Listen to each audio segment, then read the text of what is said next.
नमस्कार बच्चों, स्वागत है आपका आज की इस वीडियो में। बच्चों, जैसा कि आप देख सकते हैं कि इस अध्याय में आप सभी को एडुकेट अभ्यास पुस्तिका जो कि आपके स्कूलों से प्राप्त आपको हुई होंगी। तो मैंने पिछली वीडियोस में आप सभी को पहला अध्याय, दूसरा अध्याय, तीसरा और चौथा अध्याय बता दिया था। आज की इस वीडियो में मैं आपको अध्याय पांचवा है भौतिक एवं रासायनिक परिवर्तन यह बताने जा रहा हूँ। और एक महत्वपूर्ण जानकारी यह है बच्चों आप सभी को कि जो यह पुस्तिका है, यह नई पुस्तिका है कि मैं हल बताने जा रहा हूँ, जो कि वर्ष सत्र 2024-25 आपको सत्र यहाँ पर दिया गया है कि जो सत्र है ये 2024-25 की ही पुस्तिका है। आपको यह सत्र देख लेना है अपनी पुस्तिका में कि आपको नई पुस्तिका प्राप्त हुई है कि आप पुरानी पुस्तिका प्राप्त हुई है। तो अगर आपको पुरानी पुस्तिका है आपके पास तो आप उसको परिवर्तित करवाइए अपने सर से और 2024-25 की पुस्तिका में यह हल भरिएगा। मैंने देखिए, अगर आपने पुरानी वीडियोस नहीं देखी हैं जो कि जिनमें मैंने आपको ये 1 से लेकर पूरे 4 तक पूरे हर बताए हैं सभी अध्यायों के, तो अगर आपने नहीं देखी है तो सबसे पहले जाकर उन वीडियोस को देख लीजिए और अपनी पुस्तिका में उन प्रश्नों के हलों को, उन प्रश्नों के उत्तरों को भर लीजिएगा। उसके पश्चात आप इस वीडियो पर आइएगा और फिर इसके आप जो कि अध्याय 5 है उसमें भर लीजिए। और अगर आप पहले 5वां अध्याय भरना चाहते हैं तो 5वां अध्याय भी भर सकते हैं। चलिए देखते हैं, यहाँ से मैंने देखिए पूरे ये बताए थे हल। तो आज मैं आपको 5वां अध्याय की तरफ ले चलते हैं और यहाँ पर जो हमारा 5वां अध्याय है जो कि भौतिक एवं रासायनिक परिवर्तन है। क्या नाम है हमारे 5वें अध्याय का? भौतिक एवं रासायनिक परिवर्तन। तो यहाँ पर मतलब जो क्या होता है इसमें परिवर्तन, 2 प्रकार के परिवर्तन होते हैं। एक भौतिक परिवर्तन होते हैं, एक रासायनिक परिवर्तन। जैसे आपने अपने आसपास देखते होंगे जैसे कपड़ा धोना, ये सब क्या हो गया, ये एक भौतिक परिवर्तन है कि आप भाई कपड़ा धो रहे हैं तो वो गंदा तो साफ निकल आया। जैसे दूध का फटना, ये क्या है, एक रासायनिक परिवर्तन है। तो इसी प्रकार की कुछ जानकारी आपके इस चैप्टर में दी गई है कि रासायनिक परिवर्तन क्या होते हैं, भौतिक परिवर्तन क्या होते हैं। तो चलिए देखते हैं, इसकी प्रश्न उत्तर की तरफ अपन चलते हैं। तो सबसे पहले यहाँ पर कुछ जानकारी दी गई थी नॉर्मल सी, तो आपको वह यहाँ पर फिल करनी है। जैसे कागज को फाड़ कर छोटे छोटे टुकड़ों में आप अगर उसको फाड़ कर छोटे छोटे टुकड़ों में परिवर्तित करते हैं तो वह क्या होगा, एक प्रकार का भौतिक परिवर्तन होगा। जैसे बर्फ को पिघलना एक ये भौतिक परिवर्तन है, मोमबत्ती का जलना एक रासायनिक परिवर्तन है। और यहाँ पर आप देख सकते हैं जो मोम का पिघलना है ये क्या है, एक रासायनिक, ये भौतिक परिवर्तन है। और मोमबत्ती का जलना एक रासायनिक परिवर्तन है। तो इस प्रकार आपको ये टिक लगा लेने हैं कि कौन सा भौतिक परिवर्तन है, कौन सा रासायनिक परिवर्तन है। आप वीडियो को पॉज कर लीजिए और इसको अच्छे से आप अपनी पुस्तिका में लिख लीजिएगा। उसके बाद देखिए यहाँ से हमारा जो कि वस्तुनिष्ठ प्रश्न जो कि हमारा सही विकल्प से शुरुआत होती है, तो यहाँ दिए गए हैं। सबसे पहला दिया गया है, सेव, बैगन, आलू को काटकर वायु में खुला छोड़ने पर भूरे रंग में परिवर्तन हो जाता है। तो यह क्यों होता है? क्योंकि सेव और बैगन, आलू परिवर्तन क्यों हो जाता है? क्योंकि इसमें अब वातावरण में ऑक्सीजन से ये क्या कर लेता है, क्रिया कर लेता है, जिस वजह से इसका रंग भूरा रंग हो जाता है। उसके बाद देखिए यहाँ पर अगला जो हमारा प्रश्न दिया गया है, लोहे पर जिंक की परत चढ़ाने पर खाली स्थान प्रकरण कहलाता है। तो उसको गैल्वेनाइजेशन कहते हैं। जब आप लोहे पर जिंक की परत चढ़ाते हैं तो उसको क्या बोलते हैं, गैल्वेनाइजेशन बोलते हैं। उसके बाद देखिए अगला प्रश्न दिया गया है कि लोहे में कार्बन, क्रोमियम, निकल और मैग्नीज मिलाकर एक मिश्र धातु बनाते हैं जिसमें जंग नहीं लगती। उस मिश्र धातु का क्या नाम है? देख आपको तो यह जो पदार्थ इसमें आप जो धातु इसमें मिला रहे हैं उस पर ध्यान देना है। क्या क्या मिला रहे हैं आप? कार्बन मिला रहे हैं, क्रीमियम मिला रहे हैं, निकल मिला रहे हैं, मैग्नीशियम मिला रहे हैं। इनको मिलाओगे आप तो क्या बनेगा, एक स्टेनलेस स्टील ही प्राप्त होगा। उसके बाद देखिए निम्न में से रासायनिक परिवर्तन का उदाहरण लिखना है। जैसे यहाँ पर दिया है कि जो रासायनिक परिवर्तन, जैसे बर्फ का पिघलना एक क्या है, भौतिक परिवर्तन है। फूल का गिरना, वो भी ऊपर से नीचे फूल गिर रहा है तो क्या है, वो एक प्रकार का ये भौतिक परिवर्तन है। उसके बाद लकड़ी का गट्ठे लट्ठे को फाड़ना, वो भी एक प्रकार का भौतिक परिवर्तन है। तो इसमें सिर्फ हमें प्रकाश संश्लेषण जो कि इसमें क्या दिया गया था, एक प्रकार का रासायनिक परिवर्तन है। तो इसका आंसर क्या हो जाएगा, प्रकाश संश्लेषण। देखिए यहाँ पर हमें दिया गया है अगला प्रश्न की वायुमंडल की वह परत जो सूर्य के प्रकाश में उपस्थित हानिकारक पैराबैंगनी विकिरणों से हमें बचाती है, वह है। तो वो क्या है, ओजोन परत है। कौन सी है? ओजोन परत इसका आंसर हो जाएगा। उसके बाद देखिए यहाँ से रिक्त स्थानों की पूर्ति कीजिए दिया गया है। हानिकारक भौतिक, रासायनिक, ऑक्सीजन, जल और क्रिस्टलीकरण। तो सबसे पहला था कि ध्वनि का उत्पन्न होना, ये क्या है? रासायनिक परिवर्तन है। मैग्नीशियम के जलते हुए फीते की ओर लंबी अवधि पर तक देखना, ये क्या है? एक हानिकारक हो जाएगा इसमें। इसमें क्या होगा? लकड़ी के गट्ठे को काटना एक प्रकार का भौतिक परिवर्तन, हम पहले भी पढ़ चुके हैं ये। जैसे कुछ पदार्थों को खालिस्तान के द्वारा उनके विलयनों में शुद्ध अवस्था में प्राप्त किया जा सकता है, तो वो कौन सा हो जाएगा? क्रिस्टलीकरण हो जाएगा। और जंग लगने के लिए ऑक्सीजन का जल दोनों की उपस्थिति अनिवार्य है, यह आप इसमें लिख देंगे। ठीक है बच्चों। उसके बाद देख सकते हैं आगे के प्रश्न हमें दिए गए हैं। देखिए बच्चों, यहाँ हमें प्रश्न पूछा गया है कि मैग्नीशियम के रिबन को हवा में जलने पर किस रंग की ज्वाला दिखाई देती है, और इसके जलने पर बनने वाले नए पदार्थ का नाम लिखिए। तो देख सकते हैं यहाँ पर हमने यहाँ बताया है कि जो चमकदार श्वेत लौ के साथ मैग्नीशियम रिबन को दहन करता होता है और मैग्नीशियम ऑक्साइड पदार्थ बनता है।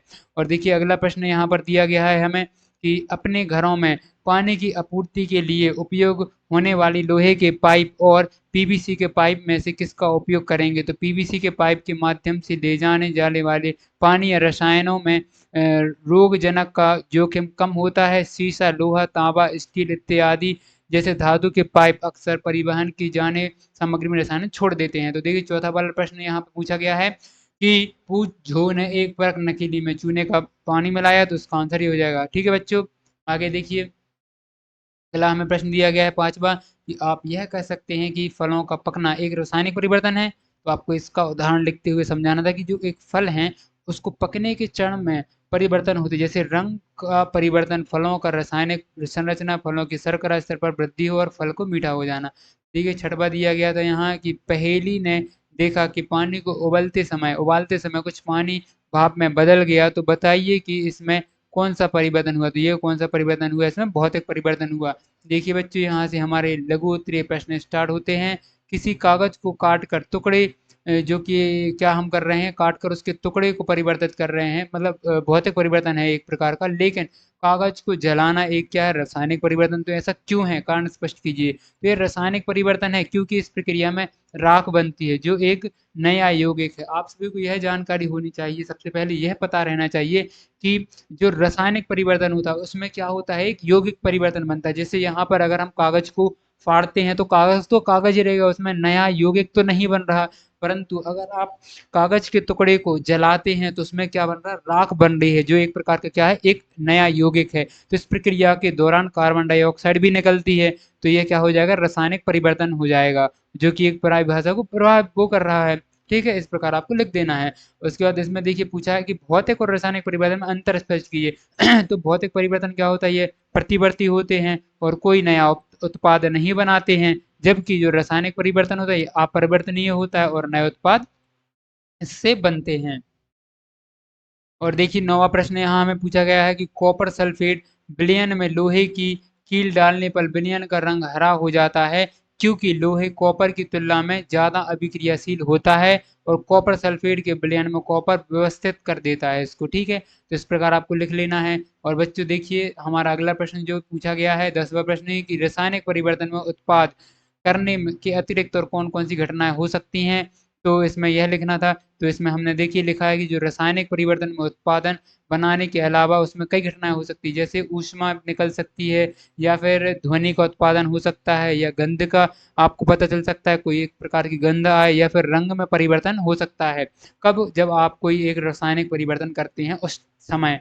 ठीक है, उसके बाद देखिए अगला प्रश्न हमसे पूछा है कि मैग्नीशियम के फीते को जलाने पर अवशेष के रूप में श्वेत भस्म या पाउडर का प्राप्त होता है, तो वह किस प्रकार का परिवर्तन है? जब पाउडर प्राप्त हुआ तो ये एक प्रकार का रासायनिक परिवर्तन है। ये तो सिंपल, रिबन के जलने पर एक चमकदार सफेद रोशनी उत्पन्न होती है, पाउडर जैसी राख अर्थात एमजीओ बनती है। यह प्रक्रिया एक अत्यधिक ऊष्मा क्षेपी प्रतिक्रिया है और अर्थात अत्यधिक ऊष्मा उत्पन्न होती है।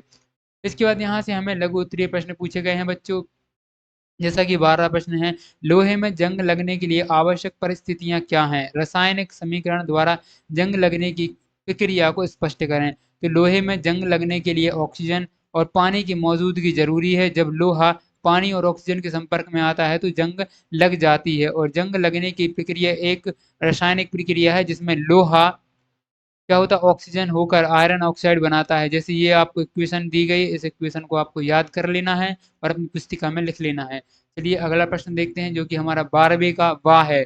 रेगिस्तान क्षेत्रों में अपेक्षा समुद्री तटीय क्षेत्रों में लोहे की वस्तुओं में जंग अधिक क्यों लगती है, समझाइए। तो रेगिस्तानी क्षेत्रों में वायु की आर्द्रता मतलब नमी की मात्रा बहुत अधिक होती है, जबकि जो समुद्री तट होते हैं उसमें वायु की आर्द्रता की मात्रा अधिक होती है, जो जंग लगने के लिए आवश्यक है। अतः रेगिस्तान क्षेत्रों में अपेक्षा समुद्री तटीय क्षेत्रों की लोहे की जंग लगने की आवश्यकता ज़्यादा होती है। उसके बाद देखिए हमें 13वां प्रश्न दिया गया है यहाँ पर कि किसी पदार्थ के शुद्ध क्रिस्टल उनके विलयन से प्राप्त करने की कौन सी विधि है। तो कॉपर सल्फेट को क्रिस्टल बनते हैं। ये शुद्ध कॉपर सल्फेट के क्रिस्टल को पुनः क्रिस्टलीकरण द्वारा अशुद्ध नमूने से प्राप्त किया जा सकता है। कॉपर सल्फेट के पुनः क्रिस्टलीकरण में अशुद्ध नमूने का पानी घोला जाए तो गर्म पानी मिलता है हमें। ठीक है बच्चों। उसके बाद देखिए यहाँ पर 14 प्रश्न है। उसके बाद हमें यहाँ पर ये कुछ प्रोजेक्ट कार्य दिए गए थे, वह भी हम इस वीडियो में देखेंगे। तो देखिए लोहे को जंग से बचने के लिए किए जाने वाले उपयोग लिखिए। तो यहाँ पर आपको लिखने थे, ये उपयोग लिख दिए मैंने। जैसे क्या क्या करना चाहिए आपको, ग्रीस लगाना चाहिए, सबसे महत्वपूर्ण बात ग्रीस लगाना चाहिए। उसमें पेंट करना चाहिए। अगर आप लोहे पर पेंट कर देंगे, ग्रीस लगा देंगे तो उसमें क्या हो जाएगा, जंग नहीं लगेगी। तो इसी प्रकार आपको और भी जो उदाहरण है आप लिख सकते हैं बचाव के उदाहरण। यहाँ देखिए प्रोजेक्ट कार्य पहला।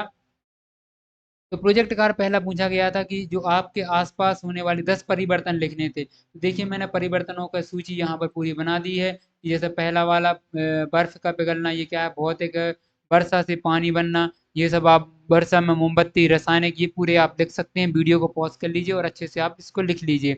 यहाँ देखिए ये प्रोजेक्ट कार्य दूसरा दिया गया था कि शक्कर में पानी से शक्कर कैसे निकालेंगे। तो आपको और इस प्रक्रिया का एक चित्र बनाना था। ये शक्कर है, अगर आप इसको गर्म करेंगे तो इसमें शक्कर ये इस प्रकार आ जाएगी। तो आसवन विधि द्वारा, किस विधि द्वारा, आसवन विधि द्वारा आप जल और शक्कर के मिश्रण को पृथक किया जा सकता है, अलग अलग किया जा सकता है, क्योंकि शक्कर का क्वथांक जल के क्वथांक की अपेक्षा अधिक होता है। तो इस प्रकार बच्चों हमारा 5वां अध्याय समाप्त होता है। अगर आपको वीडियो पसंद आई है तो वीडियो लाइक करिए और चैनल को सब्सक्राइब करिए। मिलते हैं नेक्स्ट वीडियो में, जिसमें बच्चों हम आपको अध्याय 6वां विज्ञान का लेकर आएंगे। और भी आप कक्षा 7वीं के छात्र हैं तो जो भी विषय हैं आप हमारे चैनल पर जाकर दूसरे विषयों की एडगेड अभ्यास पुस्तिका भी भर सकते हैं, क्योंकि सभी विषयों की एडगेड अभ्यास पुस्तिका अपलोड हो चुकी है। थैंक यू, धन्यवाद। मिलते हैं नेक्स्ट वीडियो में। मैंने गणित की वीडियो अपलोड की थी तो वह भी आप देख सकते हैं, उसमें भी आप जाकर पूरी अपनी अध्याय पुस्तिका भर लीजिए। मिलते हैं नेक्स्ट वीडियो में बच्चों। थैंक यू, धन्यवाद।